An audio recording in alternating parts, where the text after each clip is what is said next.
बच्चों कैसे हैं आप लोग। स्वागत है आप लोगों का हमारे YouTube चैनल कॉन्सेप्ट सिग्मा में। हम पढ़ रहे हैं 12th क्लास की इकोनॉमिक्स। 12th क्लास की इकोनॉमिक्स में मैक्रो इकोनॉमिक्स पढ़ाया जा रहा है और मैक्रो इकोनॉमिक्स में जो चैप्टर पढ़ाया जा रहा है वो है short run equilibrium output. Short run equilibrium output में जो आज का टॉपिक है वो है इन्वेस्टमेंट मल्टीप्लायर। इन्वेस्टमेंट मल्टीप्लायर कहते किसे हैं सभी। पहले मैं थोड़ा हफली समझा दूँ, उसके बाद से मैं पूरी चीज़ें लिखवाऊंगा।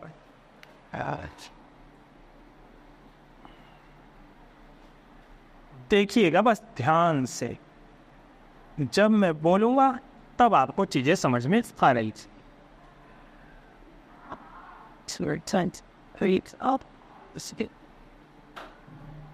सी plus I plus delta I, ये आपका लाइन ऑफ रेफरेंस वाई कह लीजिए या ए एस कह लीजिए, जो कि होता कितने पे 45 डिग्री एंगल पे।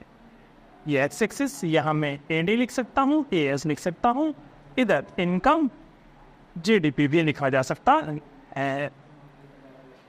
अब ध्यान से सुन लो भाई, जहाँ ए एस ए डी बराबर होता है वो होता है इक्विलिब्रियम पॉइंट, संतुलन बिंदु।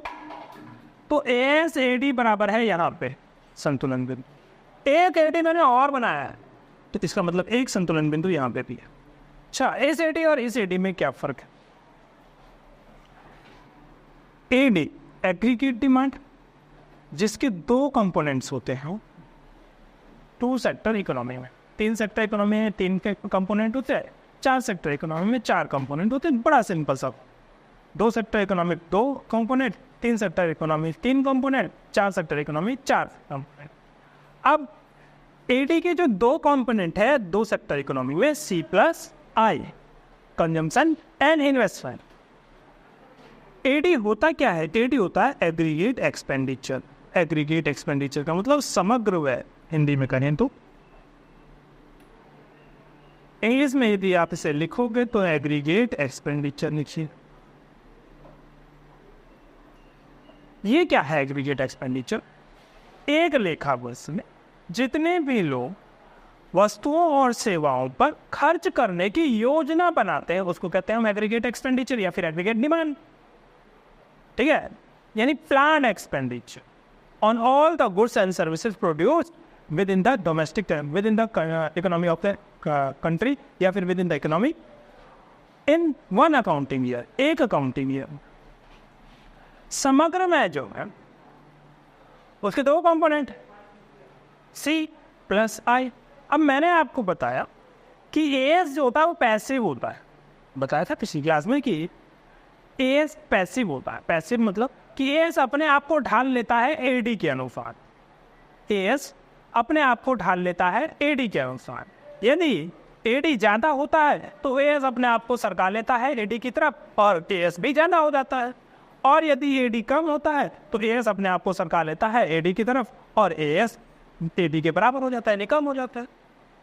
तो एएस अपना कोई रोल नहीं निभाता है, वो एडी को देखता है और उसके साथ चला जाता है, एडजस्ट कर लेता है ना। अब सरकार जो है उसको यदि अर्थव्यवस्था में प्रोडक्शन बढ़ाना है, क्या बढ़ाना है? प्रोडक्शन। प्रोडक्शन किसे कहते हैं? एग्रीगेट सप्लाई को, इसको भी प्रोडक्शन कहते हैं। एग्रीगेट सप्लाई को प्रोडक्शन कहते हैं। जितना प्रोड्यूसर प्रोड्यूस करना चाहते हैं उसको भी प्रोडक्शन कहते हैं। इसे एग्रीगेट सप्लाई या फिर एग्रीगेट प्रोडक्शन भी कह सकते हैं।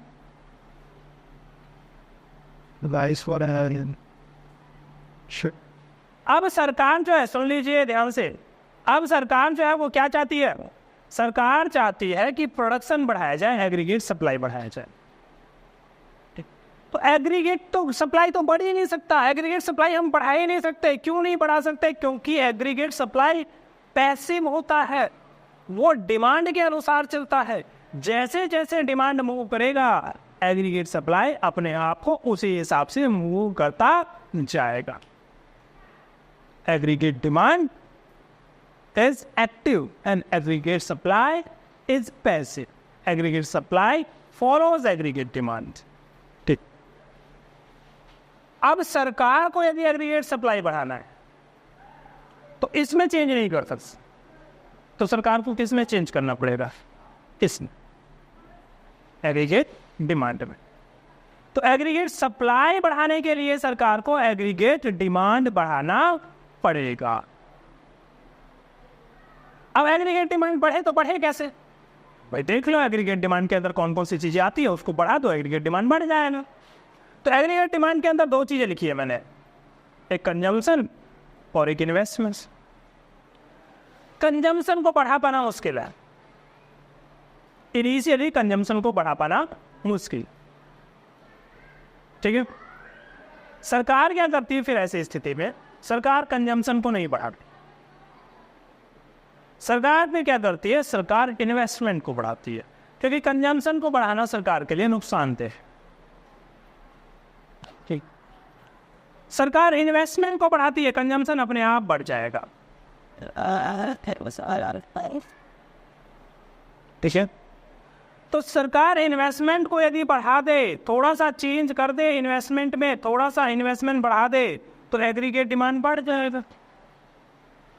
पहले एग्रीगेट डिमांड था C+I, उसमें थोड़ा सा और इन्वेस्टमेंट डाल दिया सरकार ने। जब थोड़ा सा और इन्वेस्टमेंट डाल दिया सरकार ने तो एग्रीगेट डिमांड बढ़ गया, इन्वेस्टमेंट बढ़ गया, एग्रीगेट डिमांड बढ़ गया, क्योंकि इसके कंपोनेंट्स में से कोई सा भी कंपोनेंट बढ़ जाएगा तो एग्रीगेट डिमांड बढ़ जाएगा। अब एग्रीगेट डिमांड जो है पहले ये था,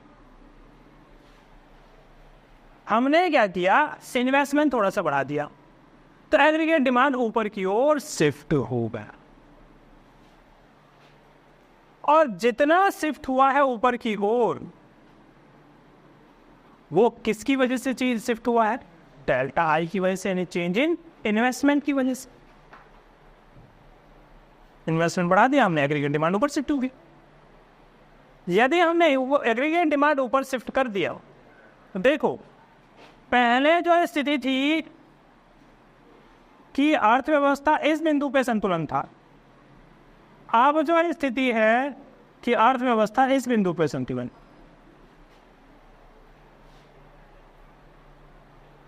ठीक है। क्योंकि एग्रीगेट डिमांड और एग्रीगेट सप्लाई पहले यहां बराबर थे, अब एग्रीगेट डिमांड और एग्रीगेट सप्लाई यहां बराबर है।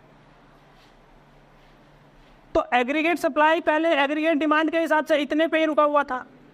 जब देखा एग्रीगेट सप्लाई ने कि डिमांड ऊपर चला गया है, तो ये भी अपने आप को ऊपर ले गया,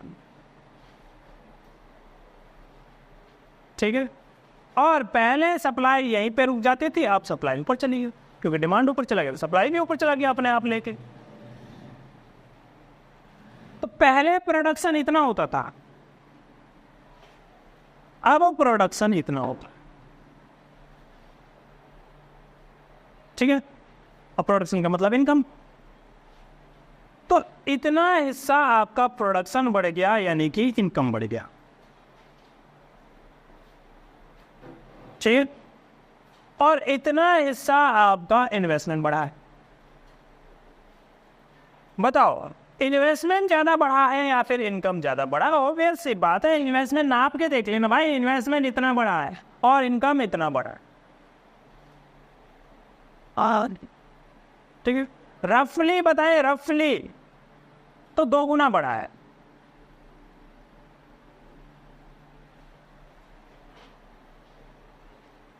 इनकम इन्वेस्टमेंट के मुकाबले 2 गुना बढ़ा है, ठीक है। तो ये जो 2 गुना बढ़ा है ना, 2 गुना, इसको ही कहते हैं हम इन्वेस्टमेंट मल्टीप्लायर।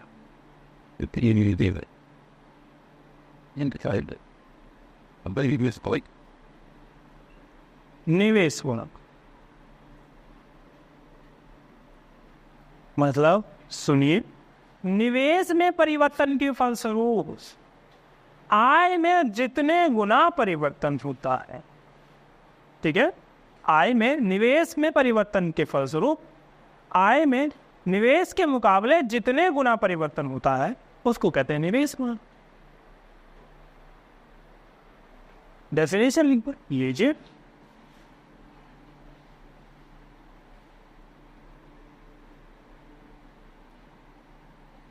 निवेश में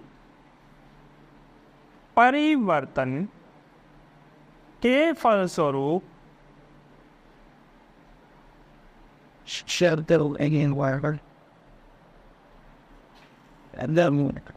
आय में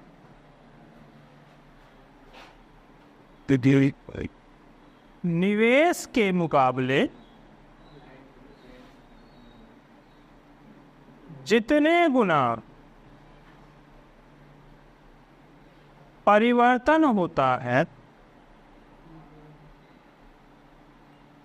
उसे निवेश गुणक कहते हैं।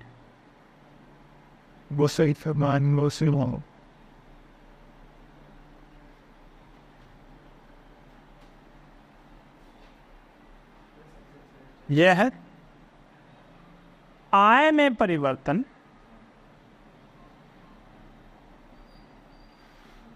तथा निवेश में परिवर्तन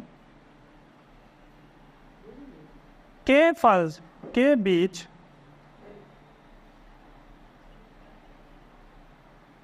अनुपात को दर्शाता है।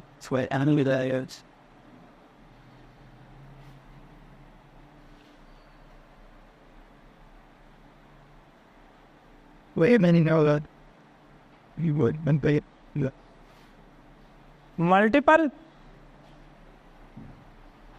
of change in income in respect to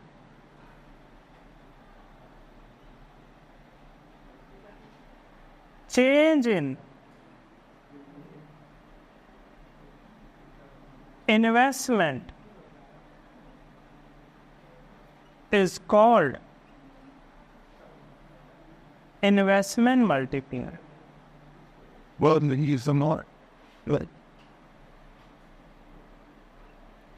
It is the ratio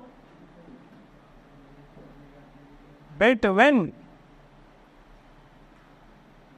change in income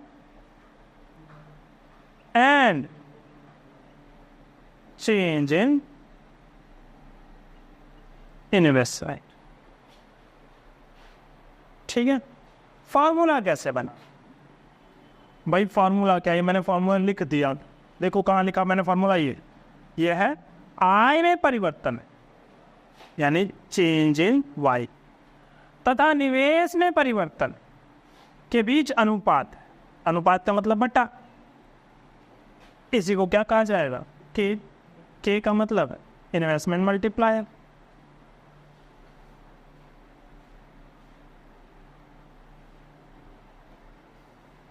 This is investment multiplier K equal to delta Y divided by delta I. अब सवाल ये है, क्या K का कोई और फॉर्मूला भी है? सुनिए, K का कोई और फॉर्मूला है क्या? मैं मिटा देता हूँ इसे। नहीं, मैं नहीं मिटा, इतना हिस्सा मिटा देता हूँ जितना।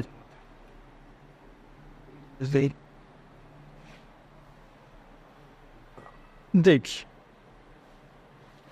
के का कोई और फॉर्मूला बताने से पहले मैं आपको बताता हूँ कि ऐसा क्यों होता है कि इन्वेस्टमेंट की तुलना में इनकम में ज्यादा चेंज आता है। एक एग्जाम्पल लेते हैं, उस बेसिस पे हम सवाल आगे बढ़ेंगे। इसे मैं कहूँगा डेल्टा आई, फिर मैं कहूँगा डेल्टा आई इन्वेस्टमेंट ना, हाँ, फिर कहेंगे डेल्टा वाई, फिर कहेंगे डेल्टा सी कंजम्पशन में कितना चेंज हो रहा है, और फिर कहेंगे डेल्टा एस यानी सेविंग में कितना चेंज हो रहा है। सारी चीज़ें आप ध्यान से देखिएगा। सरकार ने क्या किया कि इन्वेस्टमेंट के नाम पे कुछ पैसे जो है वो लगाए। यदि वैसे समझ में नहीं आया तो मैं आपको एक एग्जांपल देता हूँ। हमारे देश की सरकार जो है बेरोजगारी से परेशान है। देश में बहुत ज़्यादा बेरोजगारी फैल रही है, लोगों को नौकरियां नहीं मिल रही हैं। लोग ये मतलब वीडियोस वगैरह में कहते हुए देखे जाते हैं कि सरकार नौकरी नहीं दे रहे, हम बेरोजगार हैं, हम बेरोजगार हैं, हम बेरोजगार हैं, हम बहुत गरीब हैं, देखने को मिलता है। पता नहीं कितने बेरोजगार हैं कितने नहीं हैं। तो सरकार ऐसे बेरोजगार लोगों के लिए कुछ न कुछ स्कीमें लेके आती है। क्या स्कीम लेके आए सरकार? देखो, एक बेरोजगार आदमी है तो उसको काम देना पड़ेगा, या फिर ऐसे मुफ्त में पैसे देने पड़ेंगे। देखो, मुफ्त में पैसे दोगे तो फिर आदमी काम चोर हो जाएगा। काम चोर आदमी देश के लिए बहुत ज़्यादा खतरनाक, तो इसलिए मुफ्त में कोई चीज़ नहीं देना चाहिए। सरकार ने कहा कि इसको काम देना चाहिए, जो भी लोग बेरोजगार है उसको काम देना चाहिए। अब उन लोगों के लिए काम कहाँ से लेके आया जाए? बहुत ज़रूरत है अपने देश में लोगों की काम की, बहुत ज़रूरत। भारत अभी भी इंफ्रास्ट्रक्चर में पूरी दुनिया में बहुत सारे देशों से बहुत पीछे। सड़कें अच्छी नहीं, पुल नहीं है नदियों पे, बाढ़ आ जाता है, डैम नहीं है, ठीक है। बिजली बनाने के लिए बहुत सारे जो इक्विपमेंट्स होते हैं, बिजली घर वगैरह होते हैं, ये नहीं है हमारे पास। तो इन चीज़ों को बनाने के लिए लेबर फोर्स की बहुत ज़्यादा ज़रूरत है, और ये लेबर फोर्स हमारे पास बहुत खाली बैठी हुई है। इन लेबर फोर्स को हम इस्तेमाल कर सकते हैं। किस लिए इस्तेमाल कर सकते हैं? अपने यहाँ के इंफ्रास्ट्रक्चर के अंदर इनका इस्तेमाल कर सकते हैं। अब सरकार को क्या करना पड़ेगा? इन्वेस्टमेंट लेके आना पड़ेगा। सरकार ने क्या किया? सरकार ने कहा हम हाईवेज बनाएंगे। अब हाईवे बनाने के लिए सरकार ने लोगों को हायर किए। अब लोगों को जो हायर किया उसके लिए सरकार ने लोगों को पैसे दिए। तो ये जो हाईवे बनाने के लिए लोगों को पैसे दिए जा रहे हैं, ये इन्वेस्टमेंट ही तो है। सरकार क्या कर रही है? इन्वेस्टमेंट बढ़ा रही है। हाईवेज बना रही है, इसका मतलब इन्वेस्टमेंट बढ़ा रही है। अब ये जो कुछ पैसे दिए गए हैं उन लोगों को, से 1 लाख करोड़ रुपए सरकार ने हाईवेज के लिए बनाए। अब 1 लाख करोड़ रुपए जो सरकार ने हाईवेज के लिए, 1 लाख करोड़ नहीं 100 करोड़ मान लेते, 100 करोड़ जो सरकार ने हाईवेज के लिए दिए। अब ये 100 करोड़ जो है वो लोगों को मिले होंगे। अब सरकार ने क्या किया? हाईवेज पे ईंटों की जगह नोट थोड़ी लगाए हैं, तो लोगों को ही दिए होंगे ना पैसे, है ना। जो 100 करोड़ रुपए लगाए गए हैं वो हाईवेज में जो ईंट सीमेंट बालू ये सब लगा है उनके लिए दिए गए होंगे, जो लोग काम कर रहे हैं उनके लिए दिए गए होंगे। हाँ, तो अल्टीमेटली ये पैसा जो 100 करोड़ सरकार ने इन्वेस्ट किया है एक्स्ट्रा, वो उन लोगों के पास ही पहुंचे हैं जो कभी ना कभी बेरोजगार थे। अब उनको हाईवेज में काम मिल गया तो उनको ये पैसा मिल गया, ठीक। अब इसका मतलब ये हुआ कि सरकार ने जितने भी पैसा इन्वेस्ट किया है, जितना भी पैसा इन्वेस्ट किया है, चेंज किया है इन्वेस्टमेंट में, वो किसी न किसी व्यक्ति को मिल रहा है। जिस व्यक्ति को वो पैसा मिल रहा है वो उसके लिए इनकम है, ठीक है। जिन जिन को मिल रहा है उन सबके लिए तो इनकम है। तो इसका मतलब ये हुआ कि जितना आपने इन्वेस्टमेंट किया वो किसी न किसी का इनकम बन गया। अब ये जो इनकम बन गया है डेल्टा वाई, इसमें से व्यक्ति अपनी आदत के अनुसार कुछ खर्च करेगा और कुछ बचाएगा। से हम मान के चलते हैं कि आदत है 50% खर्च करने की और 50% बचाने की। आदत नाम की चीज़ क्या होती है भाई? ये आदत जो होता है ना, इसको हम कहते हैं MPC, और बचाने की आदत को कहते हैं MPS, यदि याद हो तो।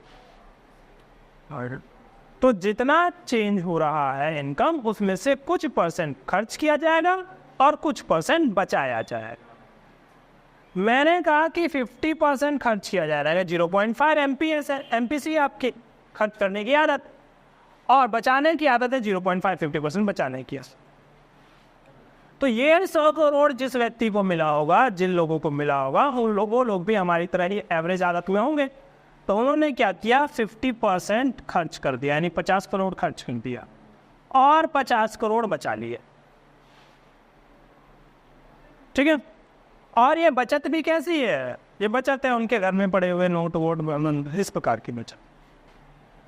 जो खर्च किया है, खर्च कैसे करते हैं भाई? नोट तो खाते नहीं है वो। जब नोट नहीं खाते तो खर्च कैसे किया? हमने कोई चीज खरीदा, उसके बदले पैसे दे दिए, है ना? तो ये 100 करोड़ लोगों वालों ने भी क्या किया? 50 करोड़ खर्च किया। तो 50 करोड़ की या तो सर्विसेज ली होगी किसी से, या फिर वस्तु ली होगी किसी से, है ना? तो जिस व्यक्ति को से सर्विसेज ली है या फिर जिस व्यक्ति से वस्तु ली है, उनके पास पैसा चला गया 50 करोड़। तो उनके पास पैसा चला गया तो 50 करोड़ उनकी इनकम हो गई। ठीक है। अब जिनकी 50 करोड़ इनकम हुई है वो भी इसी देश में रहते, तो उनकी भी आदत है 50% खर्च करने की और 50% बचाने की। ठीक है। तो यदि 50 करोड़ जिसको मिले वो भी 50% खर्च करेगा तो 25 करोड़ किसी को दे दिए होंगे, जिसको दिए होंगे उसकी इनकम हो गई होगी। अब उसने क्या किया होगा? इसका आधा खर्च कर दिया होगा, आधा बचा लिया होगा। जिसको दिए होंगे 12-12.5 करोड़, उसने भी कुछ खर्च किए होंगे और कुछ बचाया होगा।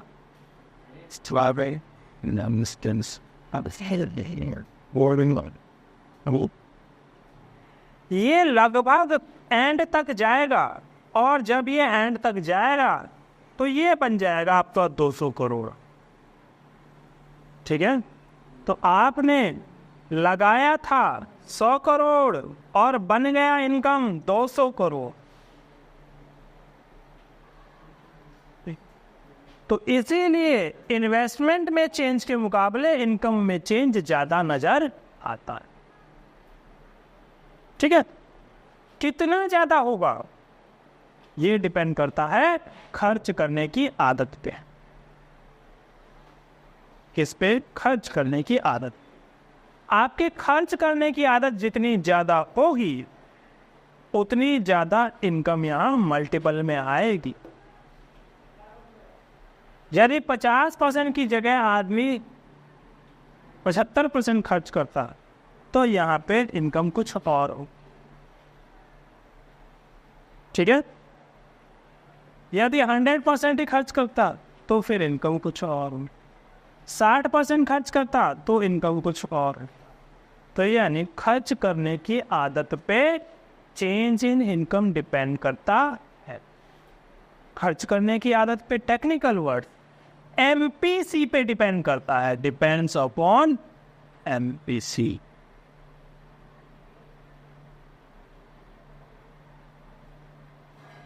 यानी के किस पे डिपेंड करता है? एमपीसी।